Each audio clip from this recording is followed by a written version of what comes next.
I would like to thank the organizers for inviting me to give this overview lecture today entitled Setting the Stage for the Use of Cell and Gene Therapy to Enhance Control and Eradication of HIV.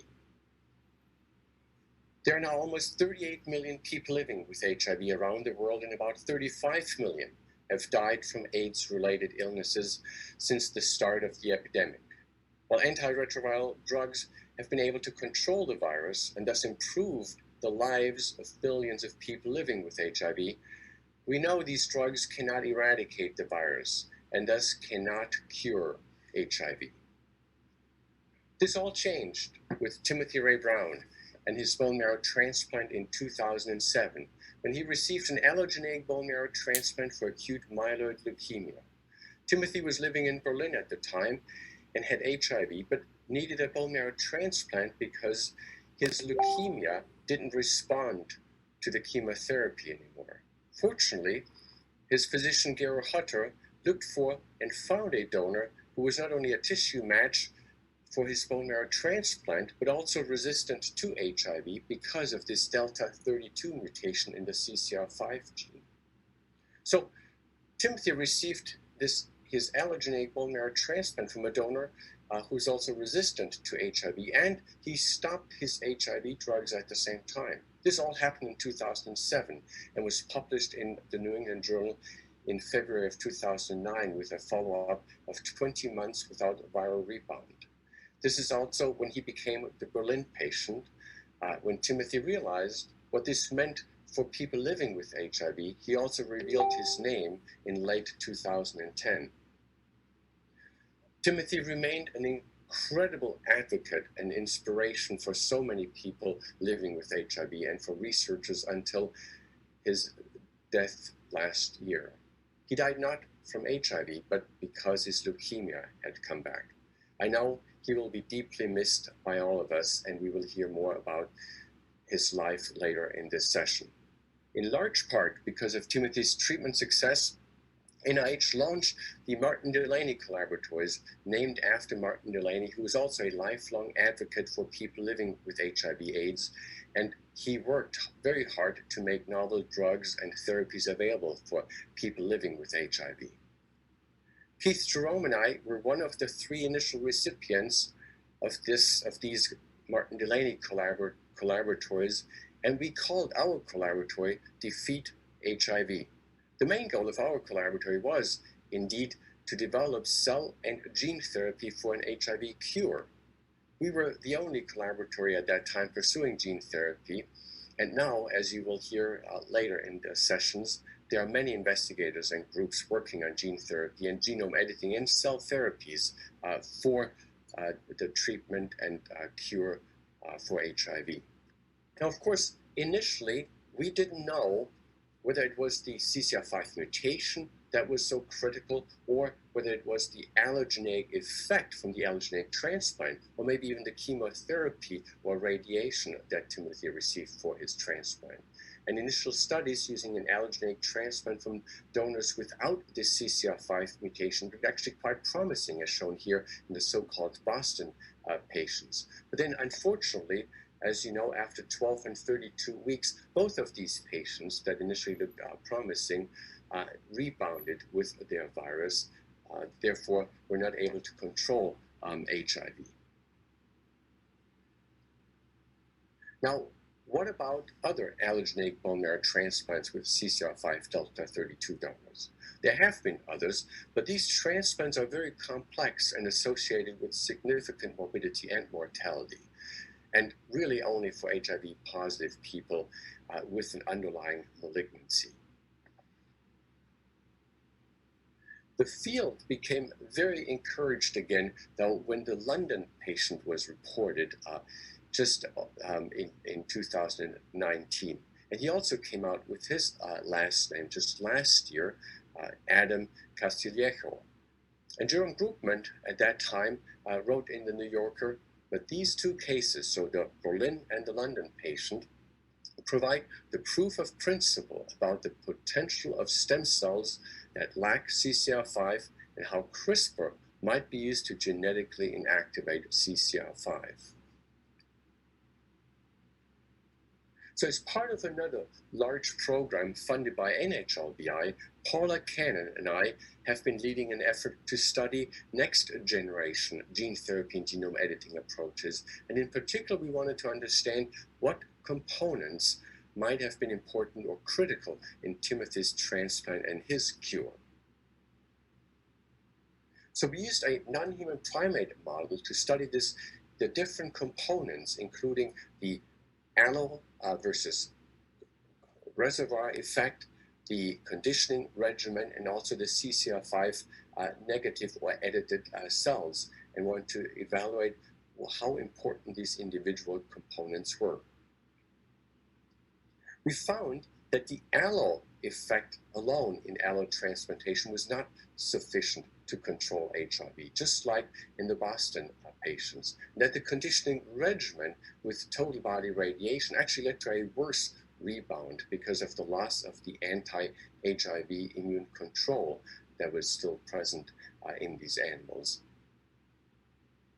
We did find that infection-resistant cells were important and resulted in decreased tissue reservoirs. But in these initial studies, our genome editing efficiency was low, which has now fortunately improved, significantly improved, thanks to the CRISPR technology.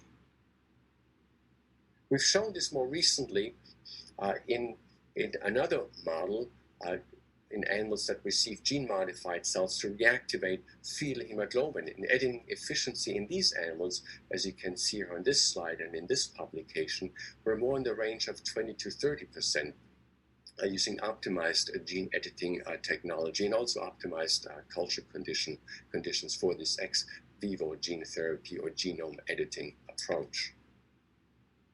More recently, we've also optimized the CRISPR-based and electroporation conditions for CCR5 editing in both human CD34 cells and non-human primate CD34 cells, so we can now test these optimized conditions in the non-human primate model and hopefully eventually also apply this to patients. However, based on modeling studies we've done with Josh Schiffer's lab and group here in Seattle, we would need a very high percentage of cells to be HIV resistant to prevent a viral rebound. And thus, we hypothesized that this will be important to combine this HIV resistance with also an anti-HIV component, such as CAR-T cells or an anti-HIV antibodies or antibody-like proteins such as ECD4IG, so we could control or hopefully eradicate HIV. Now, for that, CAR-T cells have, of course, been successfully used in cancer therapies, and especially in patients with lymphoid malignancies, using CAR-T cells directed against, for example, CD19, the CD19 surface antigen, or CD20 or BCMA. And these CAR-T cell therapies have, in many cases, in fact, replaced allogeneic transplants. So thus, we thought or hypothesized that CAR-T cells, just like in the cancer setting, could also be used in the HIV setting. So we could have CAR-T cells directed against the HIV envelope, for example, and then this could replace this allogeneic effect that was likely also contributing to Timothy Ray Brown's cure. And we could then use this using the patient's own cells. So in the autologous setting, modify the patient's own cells with these CAR constructs, so we could provide this anti-HIV effect. So now, in fact, CAR-T cell therapies and CAR-T cells for HIV have a much longer history already. And some of the earlier studies go way back to the early 90s with work from Mitch Feiner, as shown here, Bruce Walker, Steve Deeks, Carl June, Kristen Hagee, and also Jim Riley, and quite a few other investigators. And you will hear more about the history from Carl June later in one of the sessions. So using now this CRISPR technology, we can knock in a CAR or a broadly neutralizing antibody or ECD4 construct or cassette into this CCR5 locus, thereby disrupt CCR5, making the cell resistant to HIV, and at the same time harness the cell with an anti-HIV property or function, like again a CAR-T cell, a CAR function, or a secreting a broadly neutralizing antibody.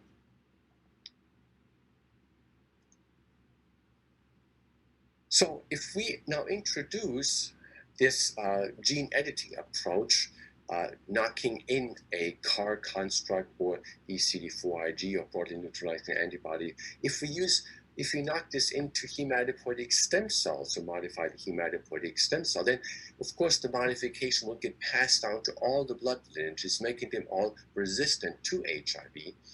And then we can knock in this CAR construct to generate CAR T cells and possibly CAR NK cells or even CAR macrophages.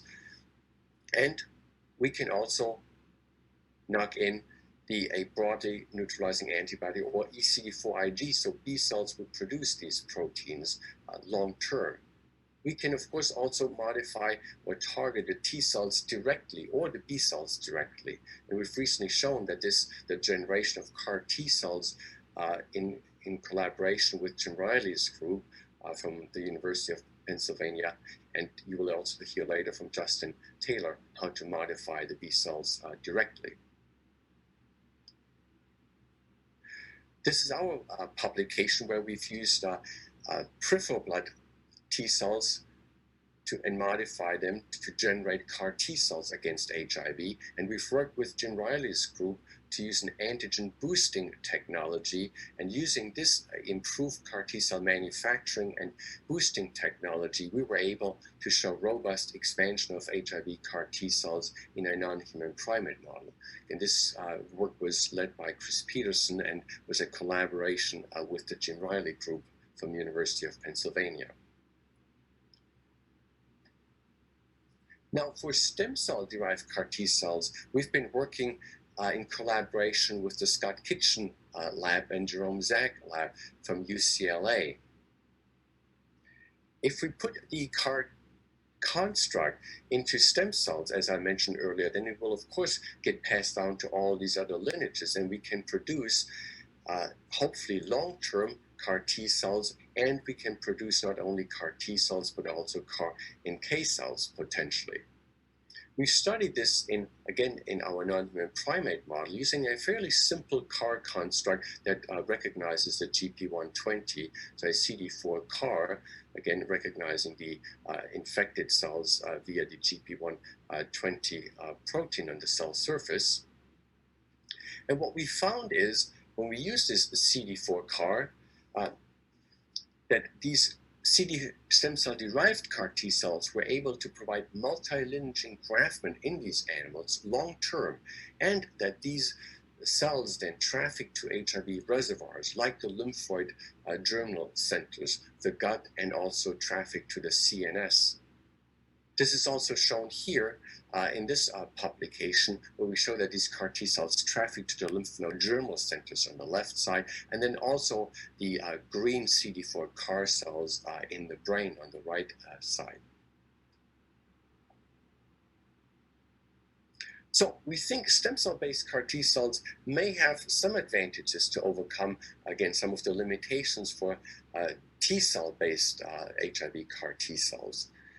Especially now, there's of course extremely low antigen levels in patients doing suppressive ART therapy. So stem cell CAR T cells would allow for the persistence, long-term persistence of these CAR T cells, even in high, low, or no antigen settings. And then of course, infected cells may remain latent for many months or years. And again, then stem cell CAR T cells now could be correspondingly wax and wane in response to these viral antigen loads.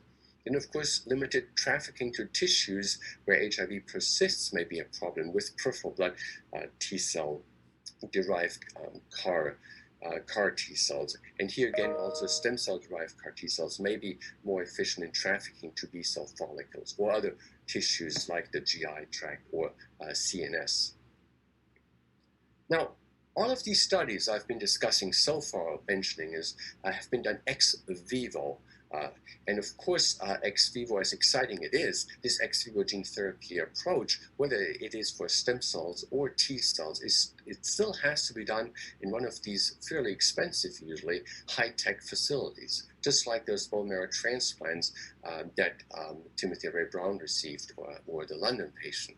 So we were kind of back to that same problem, that this gene therapy approach could only be available to the millions, would not be available to the millions of people living with HIV and living in places that need a cure the most, like people and patients in sub-Saharan Africa. And this, of course, is the same for people living with HIV and for patients with sickle cell disease, where most of these patients live in sub-Saharan Africa. So here's the current approach, how we do ex vivo gene therapy in these specialized facilities. First, of course, we need to collect these cells. Then we bring them to one of these specialized facilities, GMP facilities, and perform stem cell selection and then modification before they can be returned to the patient after the conditioning regimen that currently is very similar to a bone marrow transplant, so very often with high-dose chemotherapy. Now, we could shorten this process and do it all in one closed system, as shown here and described in a publication by Jen Adair, and Jen will likely talk about this a bit more later in the next session. It's like gene therapy in a box, as she would describe it, but it still requires a transplant center to do this, especially if high doses of chemotherapy are required for the engraftment of these then genetically modified cells. Of course, this could be combined with some of the more recent novel non-genotoxic conditioning regimens, and that you will also probably hear more about this in some later presentations. But what about, instead of a gene therapy in a box, what about just in vivo gene therapy with a gene therapy in a syringe? So this could be done with a single shot in the arm, a single injection. We would mobilize the stem cells into the blood, and then again with a simple injection target them in the patient directly, so do in vivo gene therapy. Now then we could of course manufacture this off-site, whether it's a nanoparticle or a viral vector, and then ship it around the world and inject it directly on site, whether it's in sub-Saharan Africa or any other place in the world. And then again, really have a very portable gene therapy system. Now, this can be done with different systems, and a lot of work has been done by our group and by many others here, just to show some publications using foamy viral vectors or lentiviral vectors, again by our group or by Els Verheuyen or Christian Buchholz, and I believe you'll hear more about this in, again, later presentations.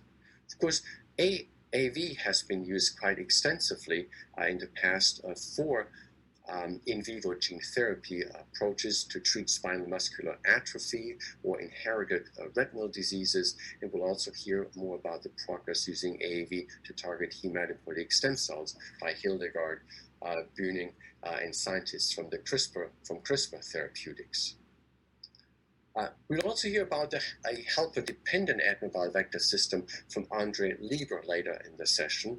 Again, here, what we show here is that after mobilization of these stem cells into the blood, in mice here first, we can show that a single injection of this helper-dependent adenoviral vector can target CD46 positive stem cells and can modify these cells in mice directly. So this system also uses a sleeping beauty transposase, so we can integrate larger cassettes, so either a gamma globin gene or, for example, a ECD4 Ig cassette, or even broadly neutralizing antibodies in an HIV setting.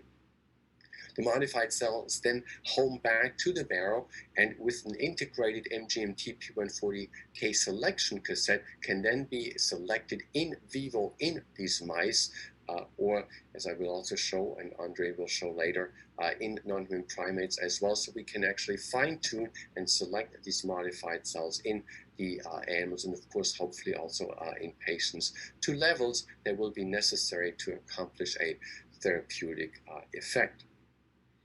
Again, this works in mice, but it also works in non-human primates here with, again, a simple vector system, the helper-dependent adenoviral vector modified with, again, after a mobilization of stem cells into the blood and a simple injection into the bloodstream, and then selection of these genetically modified cells. You can see here, using a gamma globin gene, that we can select for these gamma globin positive red blood cells in the blood and really achieve fairly high levels of these gamma globin positive red blood cells in the peripheral blood. Now, this is some of the work has been funded by the Bill and Melinda Gates Foundation and is now also being further developed by Insoma, a company that Andre and I co-founded.